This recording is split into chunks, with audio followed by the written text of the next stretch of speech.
جی السلام علیکم فرینڈس، کیا حال چال ہے؟ امید ہے سب بھائی خیریت سے ہوں گے۔ اللہ پاک آپ کو سلامت رکھے۔ Welcome to my channel Ghulam رسول آفیشیل۔ آج کی ہماری ویڈیو کا جو ٹاپک ہے وہ ہے نماز کا مکمل طریقہ۔ سب سے پہلے پیارے بھائی، جب بھی آپ نے نماز کے لیے کھڑے ہونا ہے، آپ نے سب سے پہلے وضو کرنا ہے۔ آپ ایک بات پیارے بھائی ذہن نشین کر لیں کہ دو کام ایسے ہیں کہ جس کو ادا کرنے سے پہلے وضو شرط ہے، یعنی فرض ہے۔ وضو کریں گے تو وہ دو کام ادا ہوں گے، ورنہ نہیں۔ وہ دو کام کون سے ہیں؟ ایک نماز اور ایک طواف خانہ کعبہ۔ ان دونوں کے لیے وضو شرط ہے، یعنی فرض ہے۔ وضو کے بغیر یہ دونوں کام ادا نہیں ہوں گے۔ آپ نے سب سے پہلے وضو کرنا ہے، اس کے بعد آپ نے نیت کرنی ہے۔ نیت پیارے بھائی دل کے پکے ارادے کا نام ہے۔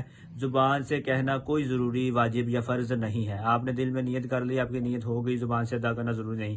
آپ نے نیت کرنی ہے، اس کے بعد اللہ اکبر تکبیر تحریمہ کہتے ہوئے آپ نے ہاتھ باندھ لینے ہیں۔ ہاتھ باندھنے کے بعد آپ نے سب سے پہلے سبحانک اللہ پڑھنی ہے۔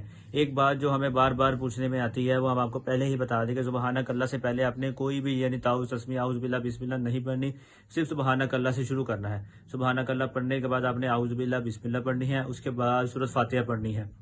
سورۃ فاتحہ کے بعد اگر آپ کا دل مانے آپ بسم اللہ پڑھ لیں، نہیں بھی پڑھی تب بھی کوئی حرج والی بات نہیں ہے۔ آپ نے سورۃ اخلاص پڑھنی ہے یا کوئی بھی سورت ملا لینی ہے۔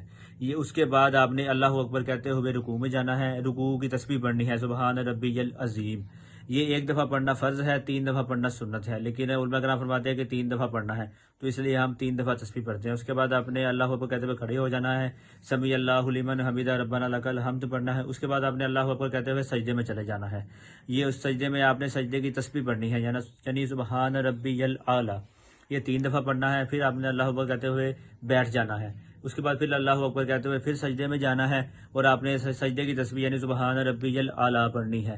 اس کے بعد آپ نے اللہ اکبر کہتے ہوئے کھڑے ہو جانا ہے۔ اسی طرح آپ نے 1 2 3 4 2 پڑھنی ہے تو 2 باری، یا 4 پڑھنی ہے تو 4 رکعت آپ نے اسی طرح ادا کرنے کے بعد تشہد میں تشہد یعنی اتحیات میں جب ہم بیٹھتے ہیں تو اسے تشہد کہتے ہیں۔ آپ نے تشہد میں بیٹھ جانا ہے۔ اس کے بعد آپ نے اتحیات پڑھنی ہے۔ اس کے بعد آپ نے درود پاک پڑھنا ہے۔ اس کے بعد آپ نے دعا پڑھنی ہے اور السلام علیکم ورحمۃ اللہ وبرکاتہ کہتے ہوئے نماز کو مکمل کر لینا ہے۔ تو یہ تھا پیارے بھائی ہمارا نماز کا مکمل طریقہ۔ اگر میرے کسی بھائی کو کوئی بات سمجھ نہ آئی ہو تو وہ ہم سے کمنٹس کر کے پوچھ سکتا ہے، ہم اس کو اس کی مکمل تفصیل دوبارہ بیان کر دیں گے۔